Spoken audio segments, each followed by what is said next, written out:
Iran के राष्ट्रपति इब्राहिम रईसी helicopter हादसे का शिकार हो गए हैं। हादसे में राष्ट्रपति इब्राहिम रईसी के साथ साथ ईरान के विदेश मंत्री हुसैन अमीर अब्दुल्लाहियन की भी मौत हो गई है। ईरानी मीडिया के मुताबिक राष्ट्रपति रईसी, विदेश मंत्री और इस हेलीकॉप्टर में सवार सभी यात्री क्रैश में मारे गए हैं।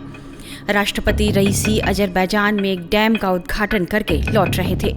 लौटते वक्त यह दुखद दुर्घटना हुई और हादसे में किसी की भी जान नहीं बच सकी। ईरान की कई समाचार एजेंसियों ने इस बात की पुष्टि की है कि रईसी और विदेश मंत्री अमीर अब्दुल्लाहियन के साथ हेलीकॉप्टर में सवार अन्य लोगों की मौत हो गई है। हादसे के बाद रईसी का हेलीकॉप्टर लापता हो गया था। घटना के कई घंटे बीत जाने के बाद भी हेलीकॉप्टर का कुछ पता नहीं लग सका। हेलीकॉप्टर की तलाश और बचाव कार्य में 40 से ज्यादा टीम को लगाया गया था। राष्ट्रपति रईसी के हेलीकॉप्टर की तलाश के लिए रात भर अभियान चला। बचाव दल अंधेरे में हेलीकॉप्टर को तलाश रहे थे।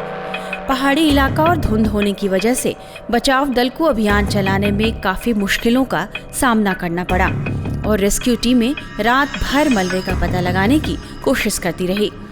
ईरानी राष्ट्रपति के हेलीकॉप्टर की खोज के लिए बचाव कार्य में कई देशों ने मदद के हाथ आगे बढ़ाए, जिसमें सऊदी अरब, रूस और खाड़ी देश भी शामिल थे। सऊदी अरब ने रविवार को ईरान के राष्ट्रपति रईसी को ले जा रहे हेलीकॉप्टर के लापता होने पर चिंता जताई और मदद के लिए पूछा।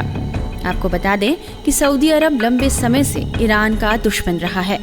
2016 में सऊदी अरब द्वारा शिया धर्मगुरु निम्र अल निम्र को फांसी दिए जाने के विरोध में ईरान में सऊदी राजनयिक मिशनों पर हमले के बाद द्विपक्षीय संबंध टूट गए थे। हालांकि पिछले साल मार्च में दोनों देशों के बीच के संबंध सुधारने के लिए चीन ने मध्यस्थता की थी। हाल के दिनों में दोनों लगातार संपर्क में हैं। वे इजराइल पर हमास के 7 अक्टूबर के हमले के बाद से गाजा में शुरू हुए युद्ध को रोकने की कोशिश कर रहे हैं। इस मुश्किल घड़ी में सऊदी अरब के विदेश मंत्रालय ने कहा, इस कठिन समय में हम ईरान के इस्लामी गणराज्य के साथ हैं।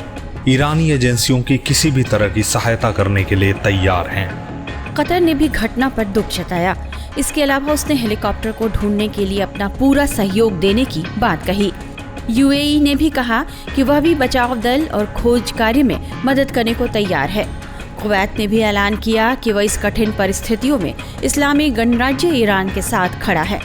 हालांकि काफी मशक्कत के बाद सोमवार तड़के तुर्की के ड्रोन ने दुर्घटना वाले संभावित क्षेत्र में एक जलती हुई चीज का पता लगाया, जिसके बारे में अनुमान लगाया गया कि यह हेलीकॉप्टर का मलबा ही हो सकता है। काफी मशक्कत के बाद बचाव दल ने रईसी के हेलीकॉप्टर के मलबे को ढूंढ लिया। दुर्घटना स्थल की जो पहली तस्वीर सामने आई है, उसमें हेलीकॉप्टर की स्थिति बहुत ही भयावह है। हादसाग्रस्त हेलीकॉप्टर पूरी तरह जला हुआ मिला। इससे ही इस बात के संकेत मिल गए कि इसमें सवार किसी भी व्यक्ति के जीवित होने की संभावना नहीं है। इस दुखद खबर से ईरान गहरे शोक में डूबा है। टाइम्स नाउ नवभारत डिजिटल की रिपोर्ट।